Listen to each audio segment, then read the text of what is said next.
On this week's episode of Devil's Trap Podcast, Amazons don't want no scrubs. And slice up your life. Slice up your life. Let's do this. Welcome to this week's episode of Devil's Trap Podcast. I'm Diana. I'm Liz. Or am And I, this week, if I'm in a costume? Is this my costume? Am I just wearing a costume all the time? So what are we talking this week? Season 7, Episode 13, The Slice Girls. Slice up your life. Oh, how are you this week? I'm okay. It's finally not sweaty weather. So that's But nice. it's not quite sweater weather It either. is not quite sweater weather. I wore shorts and a long sleeve shirt today. So did the combination. We are in that with that era of Texas, which means for the next 3 weeks, I will go from holy shit, I'm cold to, oh my God, I'm so hot. Yeah. But last week I was in Ohio where it was already that was very like, sometimes it's super nice to see fall. Like it's very pretty, and they had like the maroon colored leaves and like the orange stuff. And so I was gonna say I was in a rural part of Ohio, but I think that's just Ohio. Probably. Yeah. So I don't know Ohio very well, so. No, I was very bummed. Like we wanting to go to. My mom went to college in Ohio. There you That's all I got. That's all I got. Yeah, all of this, the haunted houses like were only open on Friday, and then I was like, oh shit, my boss was like, go to Mansfield Prison. I have a good boss, and so Mansfield Prison is in between Columbus and Akron, and that's the Shawshank Redemption Prison. Ooh. And they do tours all day, and they do all sorts of ghost hunts. However, they're only open from 10 to 4. And unfortunately, the reason I was there was because somebody paid a lot of money for me to come and like be with them and do stuff. So I couldn't be like, yo, we got to cut this an hour early because I got to get to the prison. I got to go see some prison ghosts. Yes, I've got to go find some prison ghosts. So unfortunately, and then I thought about us driving by, but it rained so fucking hard that I was like, it's not worth it. It was that very stressful, like, let's just make it back to our hotel. So it was fine, whatever. And then this weekend, I know I slept a lot. That's probably about it. Anyway, so how have you been? Been fine. I went and I've seen some music. I know everybody's shocked by that information every time I'm on. Oh, but I got to see my friend's band. I'm wearing the shirt tonight. What? They were also your friend? And then I saw another band that I really like. It's got Jason Hawk Harris. And so that was fun last week. And then I also got to pop in and watch a couple songs by the Melvins at the venue next door. And then my ears hurt, so I went back to the Americana show because I was not wearing earplugs. I was not prepared for a Melvins pop in. And then I saw the Walkmen. They reunited, I guess. People are really excited. They're good at what they do. Put on a nice show. And then went to my friend's tattoo shop, Beach Bum Barrio Bash at Old Mile Tattoo, and ate sushi with a friend and did my Halloween decorations. That's my weekend. Ta-da! That is very exciting. Did you get the wreath finished? I haven't started it yet. I am going to try to make a disco ball wreath. I'm pretty stoked. We'll see how it goes. I got a lot of disco balls in a wreath form. Yeah. I know I have a glue gun. I've failed to check on the status of my glue stock, but I think I have a lot. I just haven't looked in a long time, so I need to check that. But I'm pretty confident. So we shall see. We shall see. I'm just in maintain the house and dogs mode because yeah, I think that was like Saturday. I also spent some time getting some house reorganization. Like this house is in constant flux of that reorganization will be until.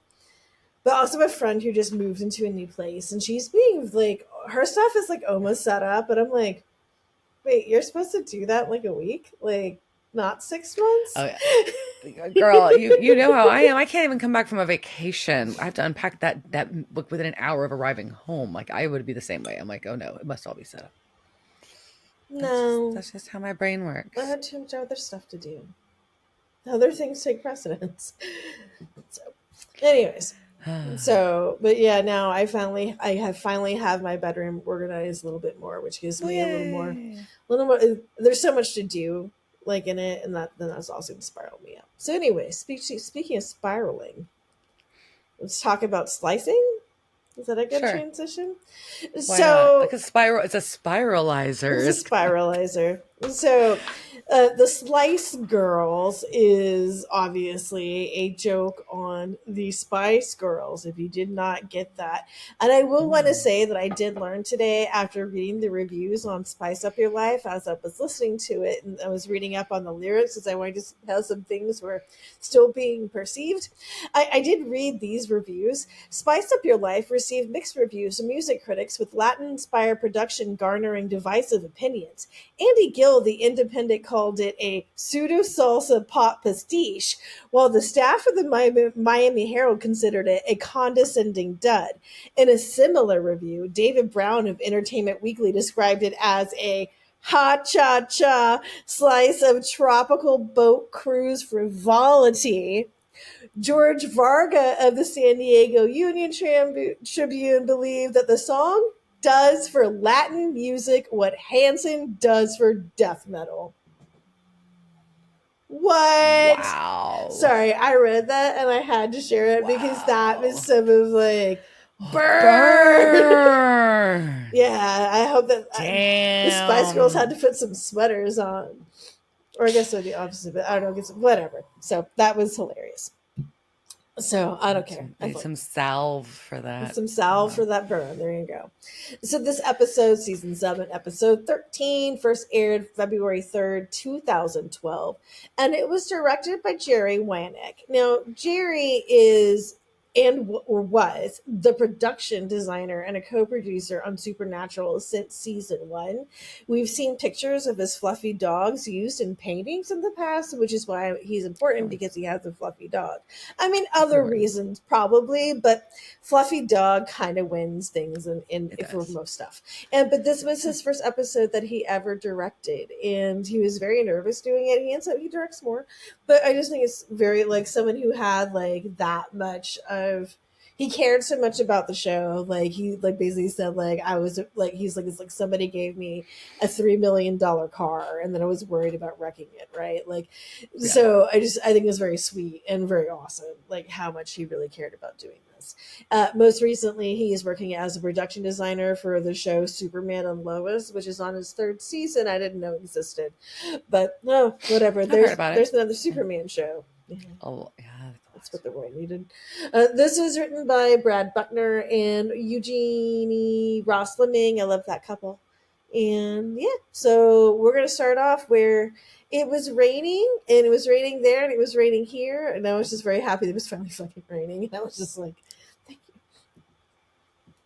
Yeah, it was raining, and we got a man in his apartment looking through some papers and working on his laptop. And we've got a song playing called The Devil's Gotta Earn. It's by Brett Dieter, who is an Americana artist, but also better known as the singer for the indie emo band, the Juliana Theory.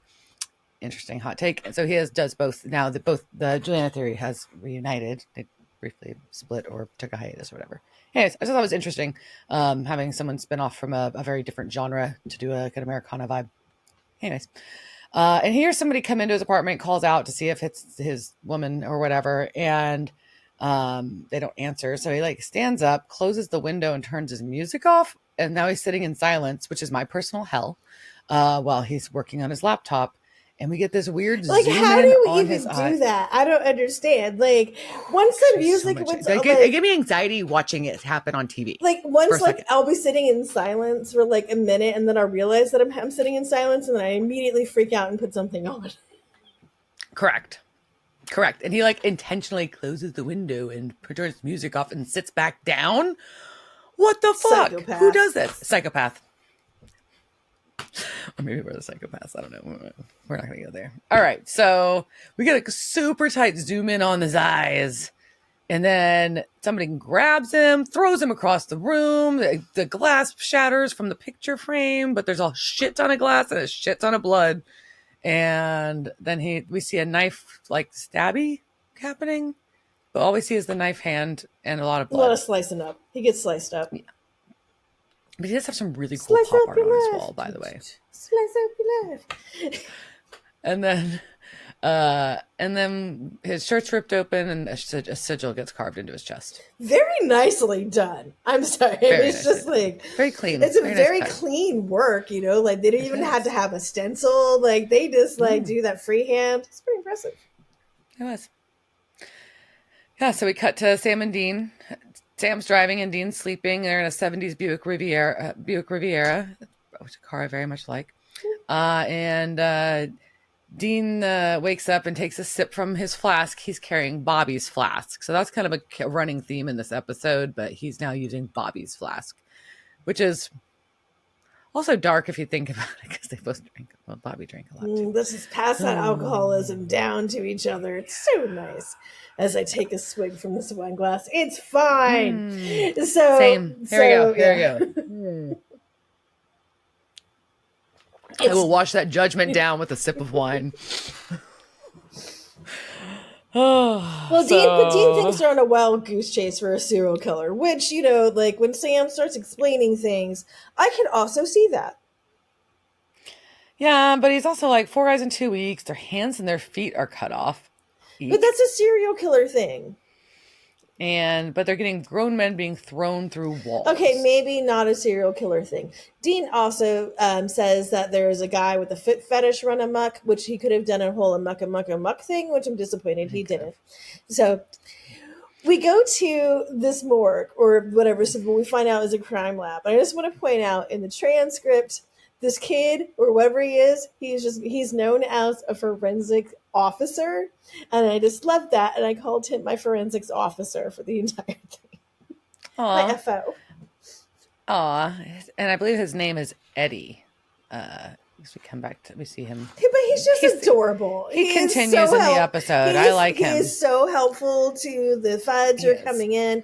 He gets along well with his superiors. I just think he is a great gold star. He is a great forensics technician. I would be your very knowledgeable. Commander. Very knowledgeable. And when they're looking at the body, they realize there's this giant sigil cut in its chest, which they didn't have in the news articles. So that's super interesting. And the guy, Eddie, your forensic officer, starts asking, he's like, y'all work this late at night? Because it's like the middle of the night. And Dean says it's because of their benefits package. Yeah, he just makes up a healthcare plan. And then I was like, shit, I need it, my open enrollment thing closes on Friday. So I need to do that. Oh, no. Yeah.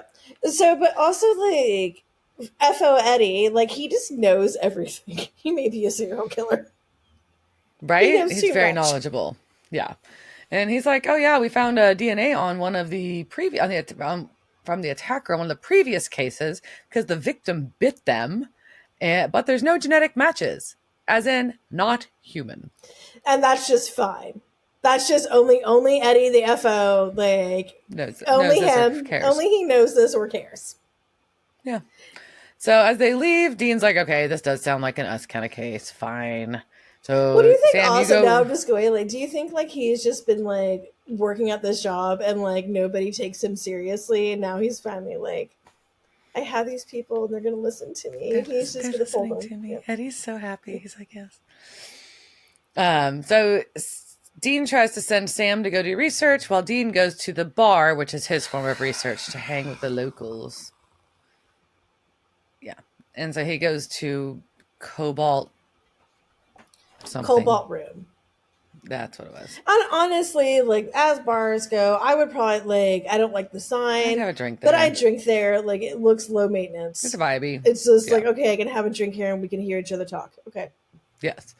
And he's sitting with an attractive woman who is describing her date from hell, which includes going to see, it was just a dinner and a movie, but the movie was Human Centipede. That doesn't sound like a great first date, ma'am. And maybe if you like eating ass, maybe that's a good first date movie. I don't know. I've never seen it. And I haven't either. I don't feel like I'm missing out at all. I think my statement right there just set it off. So she's she's doing super flirty about how she's not settling down anytime soon. and she really It's so likes Dean's painful. suit, and So he painful. plays off that he's an investment You banker. douche. So it's all He lies dumb. about making money. You fucking douche. Mhm. Like, it's Yeah. so gross. It's so gross. It's real gross. And so then they decide to leave together, and we get some AC/DC out of And that. then they bang. They go bang. They bang, and yeah. So And then somebody got murdered. But while they're banging, we get a lot of cut back and forth. It's pretty well edited, I would say, about the scene. I think it was really well done. It's just a cut back and forth of them, their sexual escapades, and the murder happening. And then eventually it's through the lens of the crime scene camera, which is even better. I will say, like, the first murder scene, they had to cut back because it was too gory. And the network was like, Oh, too much, guys, too much. But even this, like, is still, like, it's very heavy. It's very gory. It's just, but I really think that it's intuitively just well done. I really like the camera clicking too. Like, that makes a really great thing. The actress did not know that this was going to be that scene. So when she was in wardrobe for the first time and they asked her what kind of underwear she felt comfortable in, I think there was a what the fuck moment. So that is a body double. But they said that she still had funds. I'd be like, I'm doing a wet scene with Jensen Ackles. Who needs underwear? I had to wear underwear, son of a bitch. But yeah, so that's funny.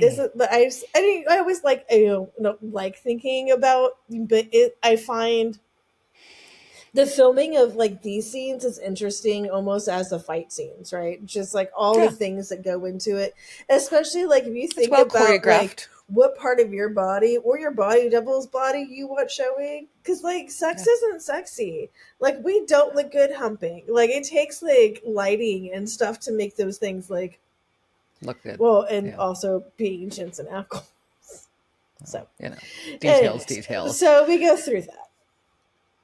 Yeah. And so Sam and Dean are arriving at the crime scene, and apparently Dean looks like shit, but he had an awesome night. So obviously, as we know, and he's like kind of like teasing about it, but whatever. So Sam still hasn't been able to identify what this sigil is, and they're discussing that as they enter the apartment where this murder took place. And Dean has a nice one-liner. It's a nice decor, early slaughterhouse. I'm like, okay, I was amused. Now it's not as funny, but it was funny when I heard him say it. I did a huh. And our good friend, our forensic officer, Eddie, recognizes them as FBI and introduces them to he's making the connections between them and Charlene. Yeah, the Charlene Penn. She's the lead on the case. And so, yeah, they're like, okay. And while they're kind of looking around, and after this intro happens, a random dude shows up at the door and was like, oh, I just want to check on Jerry. He was my friend and my neighbor. And Sam's like, oh, did he have any enemies?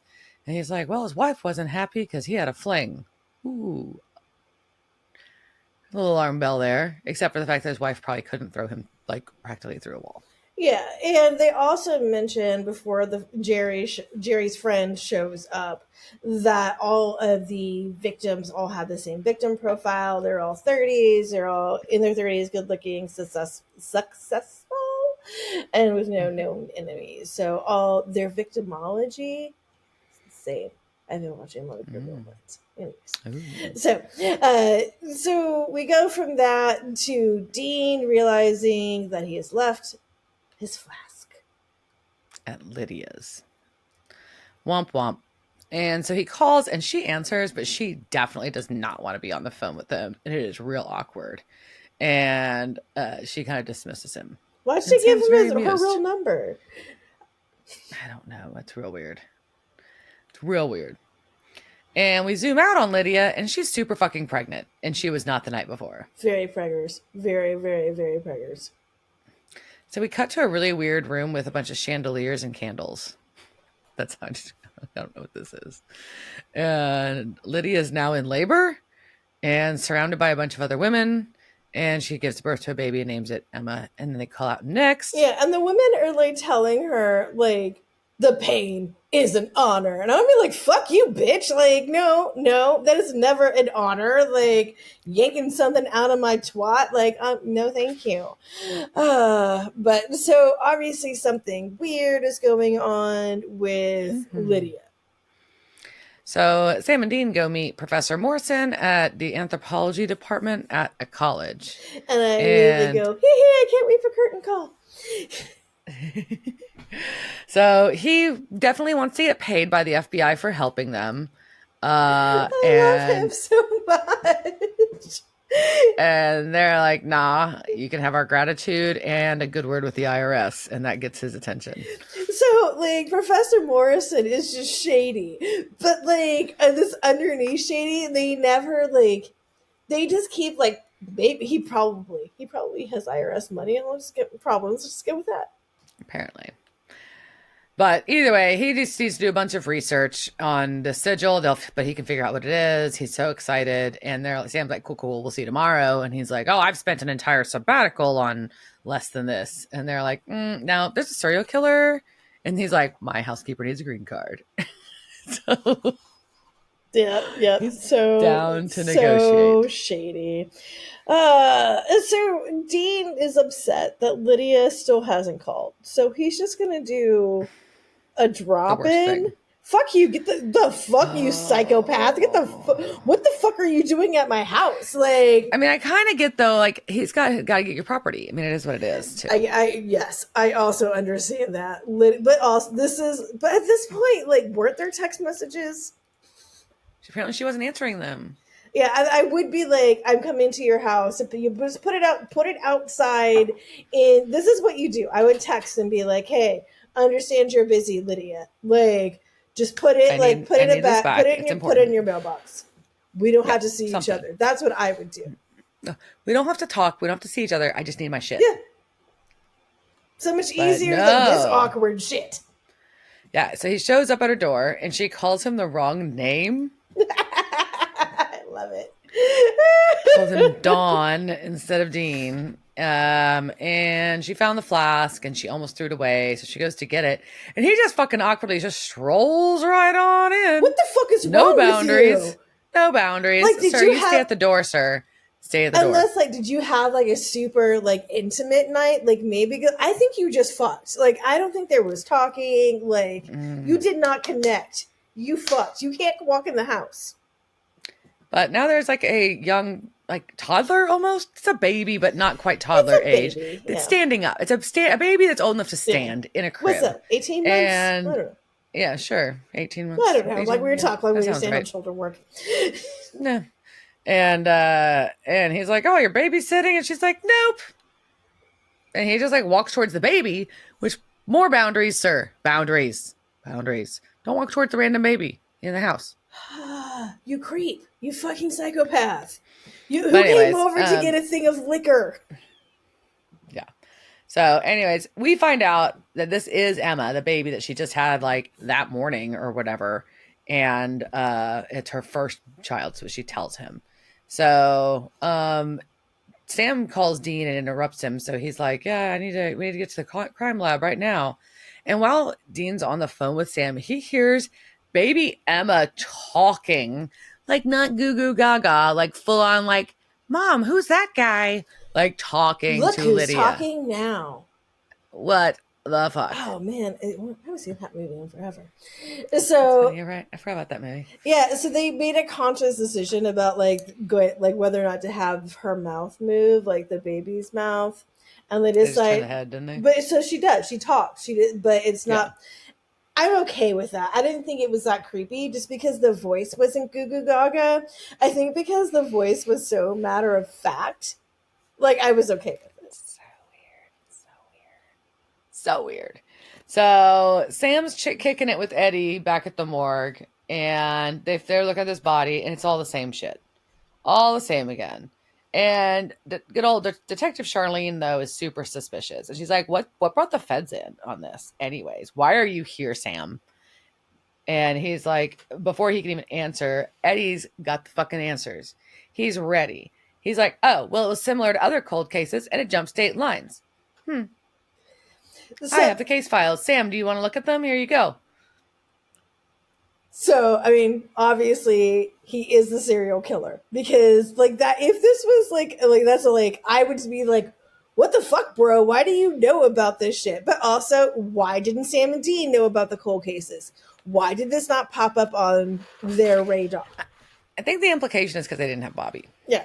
I'm just saying, I'm just saying. So Eddie knows that there's other cold cases that are similar to this. Like, Eddie's just solved the case. Like, fuck you, Charlene. Yeah. Like, Eddie gets a promotion.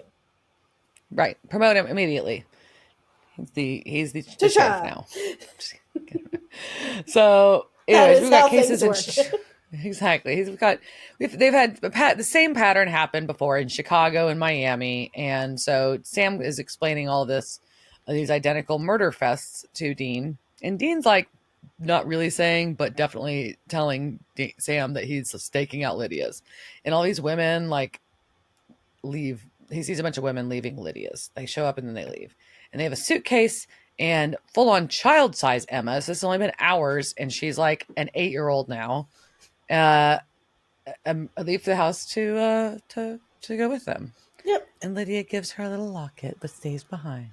Yeah, so Lydia tells her to be a good girl and makes him proud, which is fucking creepy. Like, I never want to hear that. No one tell me ever to be a good girl and make anybody proud.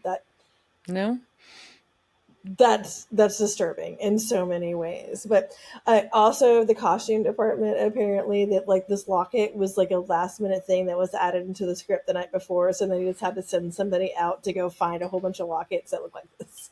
There's like, someone go find heart lockets, and I can just imagine being like that PA or whoever was like frantically running around, props person like going around Vancouver trying to find heart lockets and like cursing the person who put it in the script the night before. That's hilarious. Well, either way, Sam thinks that Dean is kind of cuckoo about this whole thing, and that really he's just trying to make some shit up and is obsessed with Lydia, basically, is his hot take. Yeah, I mean, like, there's a woman who is not fawning all over him, who is opposite Dean, right? So I can see this, being a thing that Sam suspects. But Sam's wrong. He is. So Emma's now with this lady in the suit. We find out in the credits her name is Madeline. I didn't catch them say her name ever. But, so I've just got lady in suit. Oh, before that, did you, inside the fridge, it was just like beer and American cheese. Sorry. I'd miss that. Well, I noticed it was pretty empty, but I'm not sure. But it was just like very like, and it comes later, but like it was very specific, just these sad slices, like the wrapped American cheese. Ugh, gross. So Emma's now at the weird place where her mom gave birth, and lady in the suit's talking about joining our family. Sanitize that floor. Oh, me too. And there's a bunch of other girls all around the same age. And they're all dressed in white, and they're passing around a tray with pieces of meat and a glass of milk. Gross. Why are you giving them milk? Also, that was plum. So interesting. That looks like meat, but it's actually plums. So, which sounds much better than eating meat and milk. But also plums and milk. Gross. Why are you giving them milk? I think I'm just offended by the milk. So weird. And there's a speech going on about how they hunt and kill for her, and they go on these blood missions for the good of the tribe. Yep. And Emma is just not into it. It seems like it. But then she eats it because she's a sheeple. Yeah, she bends and eats it.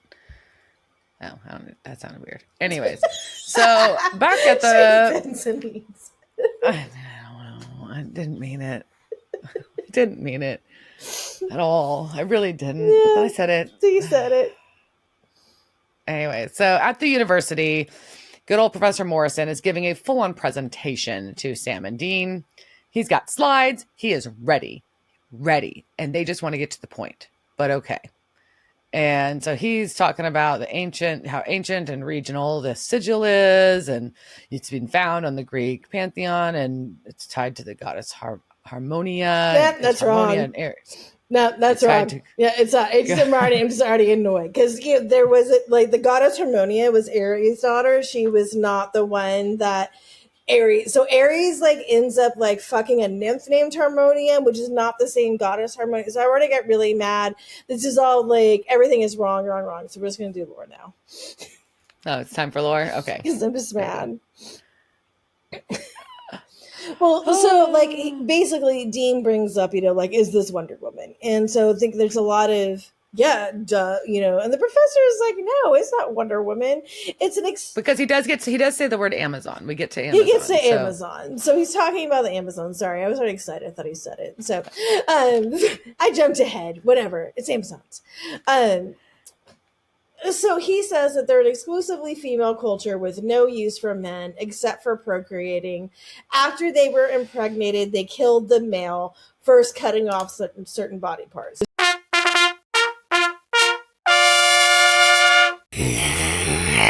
So we're going to talk about some of the lore behind Amazons, not obviously all of it, because there may be a lot, but not enough. Okay. Not enough.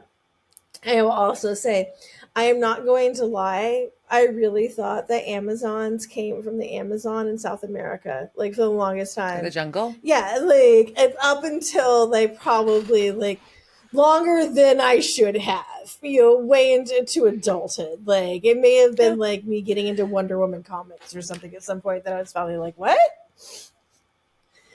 Yeah. And then I learned it was the reverse. So where did they come from? Were they real? Probably not, but maybe seems to be the general consensus. So thank you, world, for being very, very clear on that. I mean, and to be fair, there are legends of tribes of warrior women throughout the world, but the named Amazons mainly come from the ancient Greeks, who were just obsessed. And they included them in their legends and depicted them in art. They depicted them as fierce warriors. But although they seem to admire them, the legends always somehow ended up with the Amazons being defeated by their super Greek male counterparts. And I just honestly think that most of the Greek writers were horny men and liked to write about chick fights with their tits hanging out. And because in most of the stories, the Amazons are always hot. They're ultimate fighter chicks. Is always Ronda Rousey type stories. And, and I say the tits thing because it's a dudes. And one of the reasons is have you ever heard this, that Amazons cut off a tit so they could fire a bow? Yeah. Does that seem like a practical thing to do? It just does not. Who thought that up? A man. No woman was just you know what I'm going to do? Slop this. I'm just going to go cut off my boob so I can fire a bow arrow. You know what? That has nothing to do with how we fire a bow. We're fine. That's it. But so it's just stupid. It likely originated though in about 500 BC, when the Greek historian Hellenicus was trying to come up with where Greeks had the word Amazon. So there is the Greek word for breast is mazon or something, and then A is without. So he's oh, clearly, these chicks don't have a boob. Is what they're doing. Right. And so, obviously what there is. And so I'm going to hopefully be able to share this so Diana can see this picture of that I'm just calling Ouch My Titty. And let's... Ouch my titty. So I'm going to share screen, and hopefully, oh my God, dear God, just fucking work. So I'm not making awkward airtime. There we go. Oh, yeah. Ow, my titty. Yeah, so this is A Wounded Amazon by Franz von Stuck from 1903. I won't put this on Insta, obviously, but yeah, pretty much is a woman warrior holding a shield and just really squeezing her tit. It looks like it's bleeding. Her tit's bleeding. Yeah, it's underneath it, why y'all are they're just obsessed with boobs is all this comes down to. Yeah. So it's also been said that Amazons are a tribe of man-hating, domineering women who enslaved and mutilated, killed, or rejected baby boys. That is also something that sounds like a bunch of dudes would write. Most sources are praising, Amazons feel for men. Homer used words that portrayed them equal to men, and a lot of poets referred to them as, man lovers, which sounds weird, but I mean, that means they were fucking dudes, right? They liked men. They were so Right. they weren't, they weren't all like on the Isle of Lesbos. They weren't the she. What is it? The she woman man hating whatever. I'm trying to make the opposite of the he man woman hater club, and I just fucked it Yeah, up. But go yeah. ahead. So the notion of this likely originated just from the actual oppression of women by Greek men. To say like that it was a very challenging time to be female at the birth, you had a significant chance of just being abandoned, which I guess like at least they didn't kill you, but they would just be like, I don't want this baby, it's a girl, and I'm gonna put her on a rock, and maybe like a bear family will come like get her, and she can be like raised by these bears. And then we have like stories about the bear girl, but actually Fun. I think that actually goes into like one of the Amazons being raised by a wolf or something. I don't know. But if you were like in a live historical Greece, like your life prospects as a female, obviously a lot of those are going to depend on social class and your birthplace, but it's still not going to be great. If you were a Spartan, then you can get some trainings and academics and combat, but they were just like all about that gym life. That was just kind of like Sparta, like just what they did, right? They were just like, we're all gonna work out together, yeah, but you're still not gonna have any rights. You're just gonna be, but you'll at least like be hot. Buns will be tight. You'll have tight glutes, which are very important to the Greeks. They cared a lot about butts. We know that. But in Athens, like formal education, if you're a chick, no. That was only for upperclassmen. If you were a girl, basically, you were going to get taught, like, so do other domestic shit. If you're upper class, you would get to learn how to, like, manage your household. But, but if you were also of, we're just in general class, like you matured at 14, and that's when you got to get married to whoever your dad or what other male guardian picked for you to marry, and those were generally going to be about 20 to 30 years older than you, and probably they also have a bunch of other people they're fucking besides you. But like as an ideal, like the Athenian woman, like she did not interact with men in public. Like no one's supposed to know your name if you're like a citizen wife, right? This was mainly though for like the wealthy people, because obviously if you're not rich, you got to work. So work is going to generally involve you talking to people. Usually. Yeah, and also priestesses were exempt from that role, and though they also played a pretty important role in Athenian society, particularly in the cult of Athena Polias, or Athena, so the city's cult, right? So you could be like her priest, and then you could do that, and you can kind of wield some power that way. But pretty much like those were going to be like if you're part of legit society, that's kind of like your only options. Legit like literary evidence even suggests that Athenians, their houses had separate quarters for men and women, so you and your husband didn't even live on the same floor. Women couldn't like enter into any kind of legal contracts or anything that was more than like a certain amount of like barley, right? And so all like you were limited to were like most of your occupations would be things like you could be a weaver, you could be a potter, you can make you could do like you can make a net. Exciting things. You could be a merchant, and it was against Athenian law to criticize anybody, regardless of gender, for selling in the marketplace. So you could also, as a woman, you could go shopping. That was allowed. Okay. So you can go to the marketplace to buy goods. But normally, if you're wealthy, you would send the people that you owned to do that for you. But obviously, if you're poor, you had to do that by yourself. Or your other option, as one of the oldest professions in the world, you could do sex work.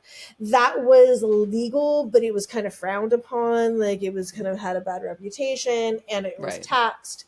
You could be either a pornai, which porn, or a hetarai, which is like the high class version of that. So if you're a pornai, you charge for that, and the other ones basically are like, oh, we only get gifts, so it's not the same. But Yeah. Sure. But those women, like, you could have the power to choose your own clients, and you could become Right. like famous and like all sorts of things. You could be hired as, you could be a dancing girl.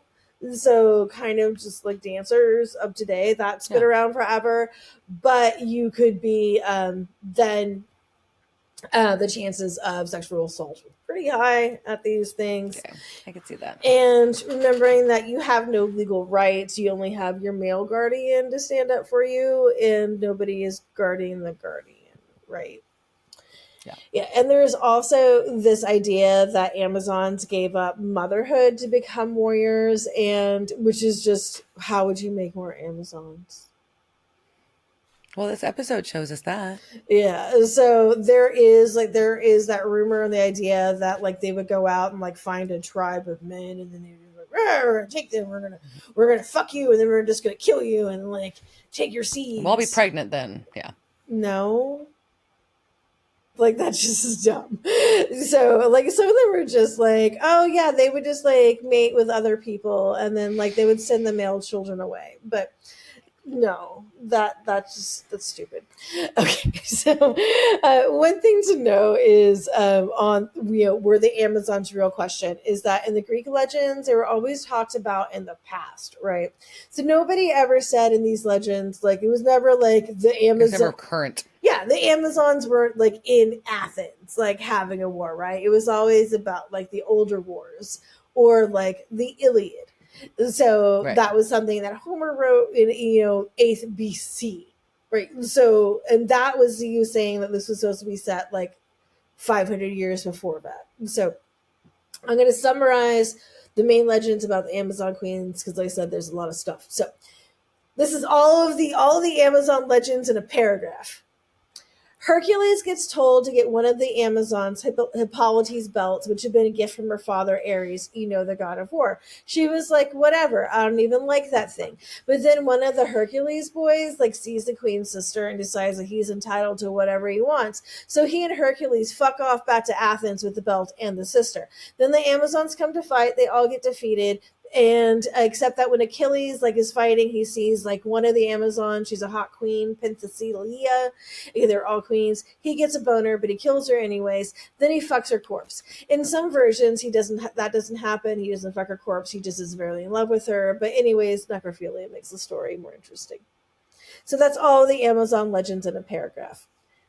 Oh. There are many, many, many books and things about that. So go look them up. So, but anyways, so back to were they real?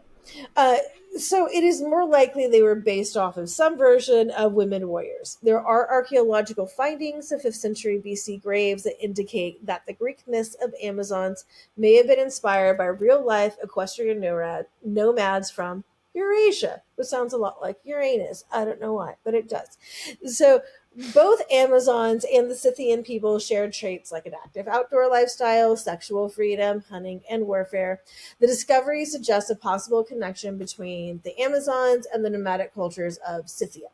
And so around 450 BC, the historian Herodotus, whatever you say his name, I don't care. Dude, who cares? So him and other people described how women from Scythia fought alongside men on horseback, which resembled the Amazons. Greek and Roman historians report encounters of figures like the Amazons in eastern lands by Cyrus of Persia, Alexander the Great, and Rome's general Pompey. So others believed in these existence and also associated them with those warrior women of Scythia. And so the Scythians were hardcore people with a reputation for drinking excessive amounts of undiluted wine, unlike those bitch-ass Greeks who mixed wine with water. The Scythians also imbibed fermented mare's milk, and they used a plant to produce a smoke that no Grecian vapor bath can surpass. So, transported by the vapor, they shout aloud. So inside vessels they have uncovered during archaeological digs, that's saying they were all drinking a bunch of opium while they were smoking weed. literal Sounds cannabis, about and I'm like, yeah, Scythians, y'all knew how to party. And early excavations of Scythian burial mounds in the 1940s uncovered a bunch of warriors, but everybody thought they were all male. And then, like, finally, when we're like, hey, we can do DNA testing, and they're like, oh shit, like, we misread this. This is a bunch of women. And so, about a third of the Scythian women found in burials were discovered with weapons. They had combat injuries. Active female warriors were going to be young as 10 and as old as 45 have been found. And they've identified over 300 female remains so far from that area. There's also discoveries in Russia that have like other women like with weapons and elaborate headdresses, like all kind of from the same area. So that is the thought, is that there were within Scythia, it was just common because everybody like rode horseback, right? And everybody fought right. because you had to. And so it's the thought, though, is that a lot of the Amazonian myth is based on those actual women that existed. They were warriors, and Greeks were like, oh, we're a bunch of pussy men. We don't know what to do with like these. We're so scared about these women, but also you're hot. Like, because that's the thing, the underlining like thing about this is like, for me, like whenever I read this stuff about like the Greek legends about Amazons, it's like they fight, you're really hot, I want to fuck you, but then, oh no, I kill you, right? Like, it's an unfortunate storyline. It's an unfortunate storyline, but it also sounds something like a horny dude would write. So I think in my opinion, not a tribe of like, I don't think there are like lands of like where we as women, I wish there were, but there's no land, where we were just like, we had our own like women land together, like, being Amazons, but likely we were, badass warriors who are fighting alongside men and, just got, changed to this. So anyways, that's the lore. I like it. I like it. As a very tall woman, there's been Amazon jokes my whole life. So, there we go. And I come from a family of tall women. You do. Family, at least. I do not. But I always like, there's no reason you can't be a tiny Amazon. No one ever said an Amazon had to be tall. No, that's true. There's not a rule about it. It's just the lore of it. Well, it just makes it like, you kicked ass, right? So, but I think also like the being a really tall thing, I don't know if that's why I thought when South American women are tall. I don't know, like, maybe just our education sucks. What's funny though too is that I'm tall and my first name is the same as Wonder Woman's. Diane. Oh my god! I just heard your dog make the most like hilarious noise when you said that. He's making a lot of noises. Yeah, there is a lot of stuff I cut and giving me crazy eyes. There was a lot of stuff I cut from this, including about Wonder Woman's aunt being one of the Amazon queens and how she was played by Robin, who was Robin Wright, who was the Princess Bride. Like, I don't like. I cut out like. There's a lot there. Oh, I really wanted to go into like the legends behind the queens, and they are really good. Like, they're good. Like, they're really great stories. At the same time, like I think my paragraph sums it up a lot. No, it did. Yeah. I appreciate it. So, yeah. So we'll just wipe out whatever Professor Morrison said. Whatever Professor Morrison says is stupid. So we're going to wrap up with them, and we'll see if there's anything there before we cut to finding out. Nah. Yeah. So we find out our investigator, Charlene. Damn it, Charlene. Detective Charlene. You can't be a Detective Charlene either. Well, she knows that Sam and Dean's IDs are fake. She's on the phone with somebody. She's on the phone with Suit Lady, aka Madeline, who heads up these Amazons. And basically she's like, these guys are after us. They are these crazy motherfuckers that were on that crime spree a few months ago. So they must be some vigilantes, but we've dealt with hunters like this before. Oh no. So she knows that they are hunters too. She also called them thugs. They're thugs. Yeah. Thugs. But good old Madeline points out, oh, well, we've already got one scheduled to be taken care of. We'll just add the other to the agenda. What? So we as a viewer have started piecing together that the MO for all of these dudes matches up with Dean hooking up with the chick at the bar, Lydia. So now we know Dean's in danger. Danger. So Dean's trying and Sam are trying to research. They're so my dog Albus is picked up by the microphones. If I can hear it in my headphones, I can assume it's getting picked up. He does what I call monstering. I don't know what other word there is for it. And he like rolls around on the dog bed and makes crazy monster noises like that.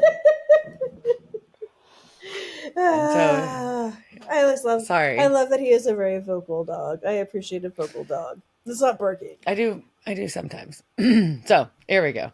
So sorry if he continues to interrupt. That's just a little monster sound effects. So basically, Sam and Dean are researching. Dean's trying to dig through Bobby's books, and we do have an underlying theme that's come up a couple times this episode. You and I haven't touched on much, but basically they're bummed that they don't have Bobby to call for help. They're bummed they have to depend on Professor Morrison. Sam is more just trying to figure out the workaround, where Dean's pretty much like, I don't want to use anybody else. Well, guess what? Bobby's dead, so this is what they got to do. They're just, they realize the professor is not going to be able to connect all the dots because he doesn't believe in what he's talking about. That makes a difference. Thinks it's all just, yeah. So anyways, they found. But I also feel like that's kind of the professor's fault. Like even if you don't believe in the myth, like to me, like there's a serial killer on the loose, so you should be acting like they believe it. So yeah, and they find a little bit more in their lore, Sam and Dean. Basically, they figure out that the Amazon reproduce quickly. They birth within 36 hours, and then the babies grow fast, and then it basically eventually normalize in speed. And it's a 2-year mating cycle, which matches up with the amount of time between each of the cities they've been hitting. And as Dean says, though, it's an awful good way to make an army, right? Because that's one of the ideas that they're running on, is that the Amazon women got wiped out, which if you went into like the actual history would be the Attic War. So the Amazon women got wiped out during that war and then went to Harmonia, bullshit. And they went to this goddess that isn't, whatever, and then asked her for powers, and that's why their kids are coming out strong, so fast, and their babies come fast, so they can make a bunch of like. But wouldn't there be like a lot more women? Like I don't. Yeah, it seemed pretty small for that. They haven't. They're not doing a very good job at replenishing their ranks. If they're actually following through with what this plan is supposed to be, if they're actually doing this plan, there should be a lot more of them. This plan should have started like 2,000 years ago. Yeah. There shouldn't be 15 of them kicking it in Seattle. This episode. They're in Seattle. Yeah. Or there should, I don't know. Y'all, we need to talk about whatever's happening. Is it Karen? It sounds inefficient. Yeah. It's probably Karen.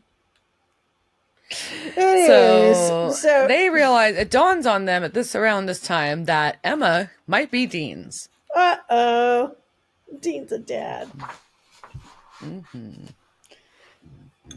So we cut to our good old Madeline tribal leader wearing a necklace now of the sigil, real big. And she's talking about how she's so pleased with the girls' progress. Because all these young girls who were like, maybe like 8 to 10 years old a minute ago are now teenagers. And they're getting branded. Their wrists are being branded with the sigil now. And Emma's just kind of a wimp. She's not feeling it. Well, I mean, she is feeling it. No, she felt it, but she whined about it. Yeah, she was not happy. And it's about how you need to learn to endure and then inflict pain. Whatever, tall lady. All right, so at the motel, they're going through Bobby's things. Yeah, and Dean compares it to dumpster diving. And, they're discussing about how basically, the Amazons hook up with decent-looking, successful guys to improve their gene pool. I mean, it's not, I guess, it's like a sperm donor bank, right? So that I would, Yeah. And this is where Dean confesses that Amazons he told don't Lydia want no scrubs. The Amazons don't want no scrubs. So this is where Dean confesses that he said he was an investment banker. And Sam's ugh just echoes all of our ughs. Like he just kind of does this sigh and like rolls his eyes, and we feel it. Like he echoes all of our feelings. Yeah. But then there, like a piece of paper moves on the bed and it puts one on top. And Dean's like, "What the fuck? Did you see that?" And Sam's like, "Hold on, let me get the EMF reader." And it's going bonkers. And he's like, "Oh, wait, never mind. We're under the fucking power lines and the window's open, Dean. This is bullshit." And Dean's convinced this is Bobby helping them. And Sam's like, "Nope, no way. We burned him. Can't happen." So they pick up the piece of paper, though, that was on top, and it's in Greek. So now they got to go back to the fucking professor to get it translated. And the professor is very annoyed about this. Professor Morrison is not stoked. So they offered to remove his wiretap, which is hilarious. What is this professor doing on the side? But I want to know. I want to know. The side story. So, at the motel, Dean's doing his research and he hears a knock at the door, but he's ready. He's got his gun because he knows something's going to happen. And he looks through the peephole, and guess who it is? It's teenage Emma. Oh, okay then. What just happened?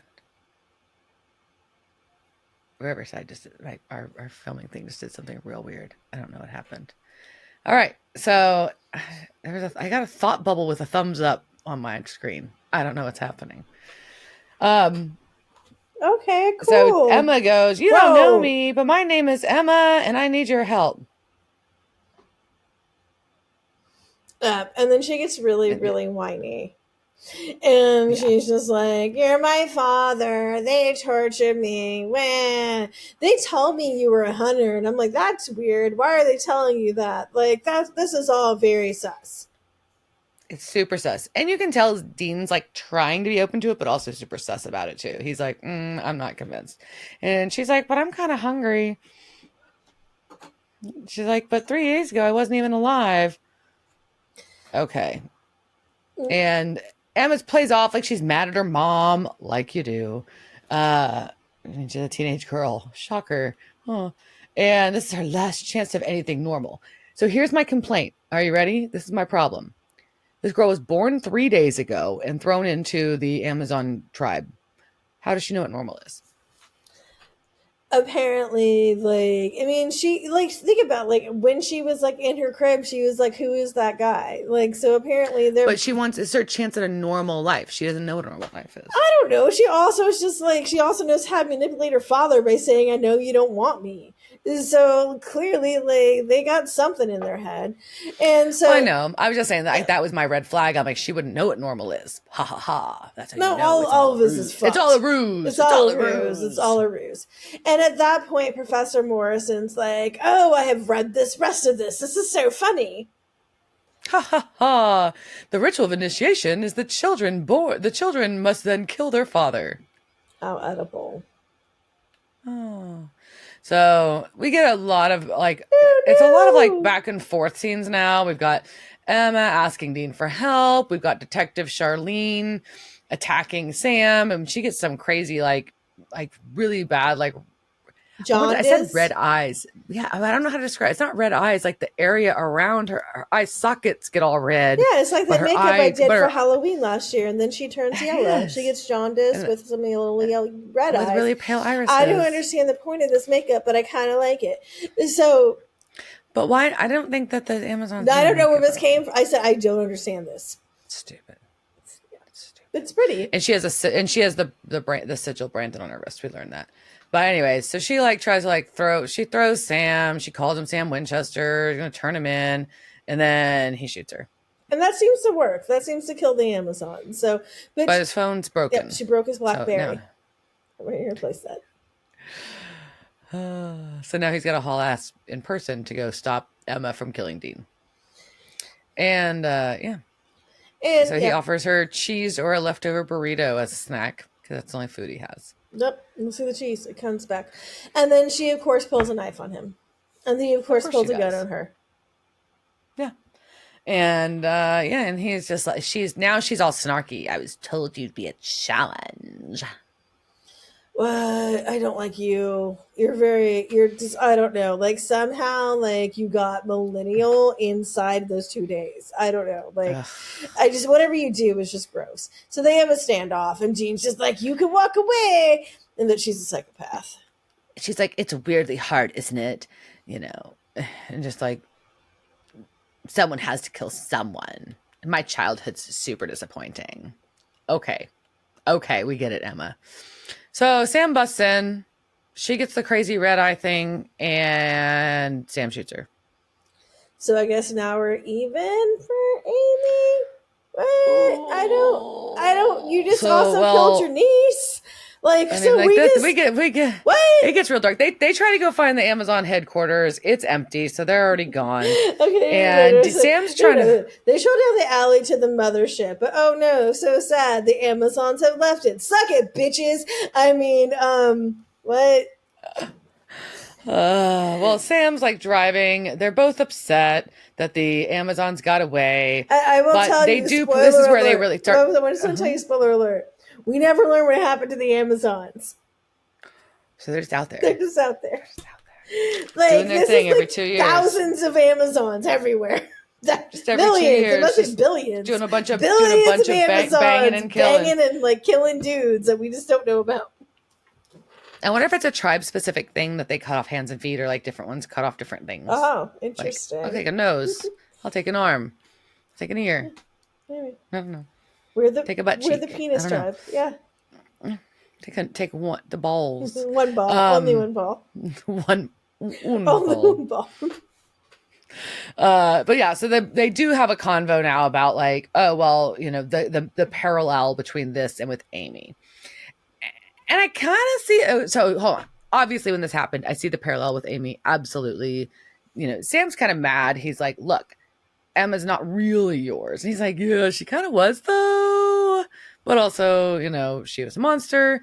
And, you know, and Dean's stance has always been, we kill monsters. We kill monsters, period, the end. So Sam's kind of upset with him about this whole thing. Because he's a hypocrite. He is. And Sam calls him out. He's like, Bobby was right. Your head is just not in it. That I don't get, though. Like, this is like, I don't know if I would make the parallel between how Dean has been, like, not in the game and this episode, or at least what happened in this episode, because I feel like this is different. Like, this is different than, like, being checked out from being emotionally vulnerable are two different things. Yeah, well, and, like, you accidentally fathered a child. You know, like that's very different. To me, I feel like that's a different thing than I've checked out because I'm not into hunting. Like, this is like nuance. I don't know if I want to kill my offspring. There should be a natural, like, I don't know if I want to kill this child. That's that feels reasonable. Yeah. No, it's much more complex. So anyway, Dean's like, nah, I don't know what you're talking about. You're just as messed up as I am. But Sam's like, I'm just upset you almost got yourself killed. Don't do that. That's it. And that's the episode. Yeah, and Dean's just like, I'll do what I can. Shut up. But now, what Liz has been looking forward to, we get to talk about our casting couch. Yay! I'll kick off with the one you want to hear about the most. How about that? I do. So Professor Morrison is played by Harry Groener. Groener. He is German, actually. He's amazing. He's just so good. He's been in single episodes of his career is pretty extensive. So just to be clear up front, but he's been in episodes of everything from Saint Elsewhere, Matlock, Star Trek, Next Generation, Voyager, and Enterprise, all three. Law and Order, Home Improvement, Murphy Brown, Charmed, Third Rock from the Sun, Malcolm in the Middle, Bones, CSI, Breaking Bad, Once Upon a Time, Ghosted, Modern Family, and 911 Lone Star. So, and that's just a sampling. He played the Takora captain in Amistad. He's Michael in the movie Dance With Me. He's Dr. Prack in Patch Adams. John Rush in About Schmidt. Mr. McDougalin in Road to Perdition. And then I'm going to come back to that one. He's Clint in How I Played Your Mother. It was multiple ongoing episodes. Pembroke in A Cure for Wellness, which is a pretty current, more recent series. He plays Senator McGee in the new film Oppenheimer. And most importantly, I know to Liz is Mayor Richard Wilkins in Buffy. Yay, the mayor! And he becomes a giant snake. Also, it was like also mayor and giant snake.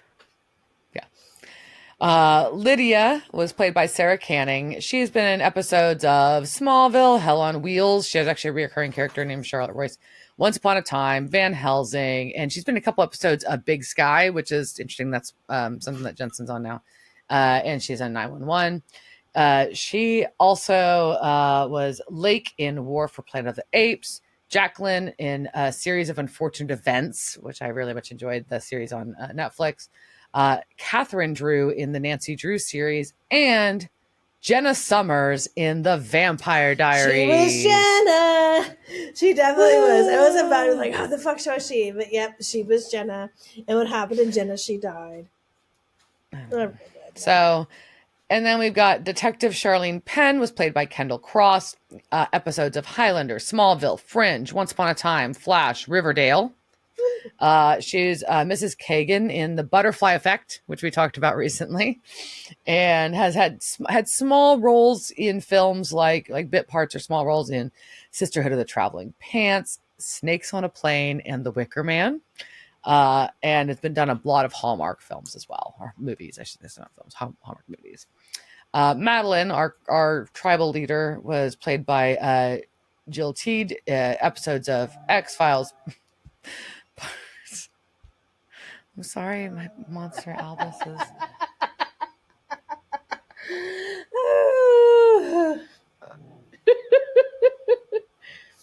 Go on. All right. Episodes of X-Files, Party of Five, Smallville, multiple times, and iZombie. She was Madeline Drake in the movie X2. It's one of the X-Men films. Had a bit part in This Means War and Godzilla, and then a whole lot of Hallmark. Emma, our angsty teen version, was played by Alexia Fast. You may have seen her in The 4400, Bates Motel, or iZombie, or as Sandy in Jack Reacher. Our favorite forensic officer, Eddie, was played by Craig Anderson. Oh my gosh. He was a character named Ian in Love Happens. He was in then in episode of Fringe, and then he was a reoccurring character named Morgan in the TV show Hellcats. But there's nothing on his IMDb since 2012. So I think he doesn't. He may have exited the stage. Hopefully, I hope he's alive, Eddie. Maybe he became a CSI. I don't know. That is not a confidential. So there we go. What a great cast! That's like that. Yeah. That cast is. This cast was hugely Really impressive. I mean, just in general. Besides the fact that I love the mayor, but. No, it was really good. I think this episode too. So I was right before we started, and I know it was like not when we were recording, and I was just making my aside to you about the episode, and I was like, it's kind of a bummer, but actually talking back about it, it's super entertaining episode, like an exceptionally entertaining episode. I'm excited about the Amazon stuff because, like I said, I'm a tall female named Diana. How could I not get Amazon references all fucking day, every day of my life? So I'm into it, and so I love that.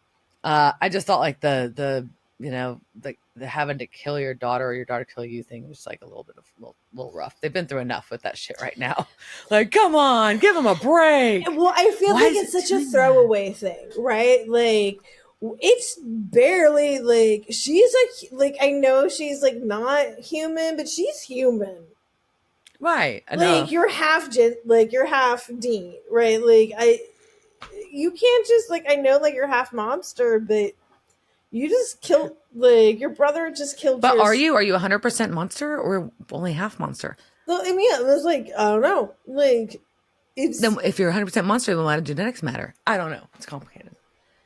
Yeah, I feel like it's complicated. Like, it's so complicated that he shouldn't have shot her that fast, right? Like, I feel like there should have been we need to take a step and, like, like, we need to take a step back and figure this out.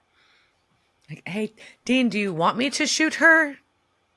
Blink once for yes or two for no. Like, give me something. Kill your daughter. Like, I And then we just don't, I honestly don't think we ever talk about it again. Like, it's just like the Amazons just go away. Just like in the world. And they killed Dean's kid. La la la. Weird. Real weird. So this episode really was a standalone. It really doesn't like do anything to perpetuate the story about Bobby, about them, what they're doing. I mean, other than the implication that they think Bobby was haunting them for a second and they're still dealing with Bobby's death. That's it. Like, they really don't. Well, this episode doesn't really propel any of the other story. It's a very slow propel, right? So we get their stances on it. We can see Dean's hopeful. We can see Sam is just like, I'm not having this shit. Like, I need to move on, right? And so I get some of that, but it's slow. And next week is going to be, I may have to order a special outfit for next week. That's pretty exciting. Noted. So that's all I got. That's all I got. As I go to Amazon, it's Prime Day, and I'm looking up something to buy. Cheers, shirt. Oh, cheers, bitch.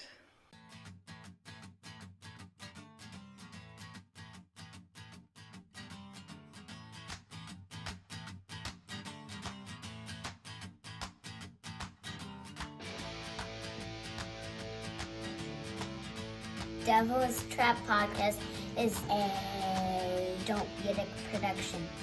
Meow. Devil's Trap Podcast is part of the Ship It Studios podcast network. Thanks for listening to this week's episode of Devil's Trap Podcast. You can follow us on Instagram at Devil's Trap Podcast, Twitter at Devil's Trap Pod, or you can email us at devilstrap@devilstrappodcast.com. Don't forget to subscribe, leave reviews, and share with all your friends.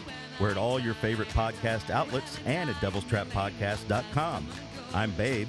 Thanks for tuning in, and we'll see you next time.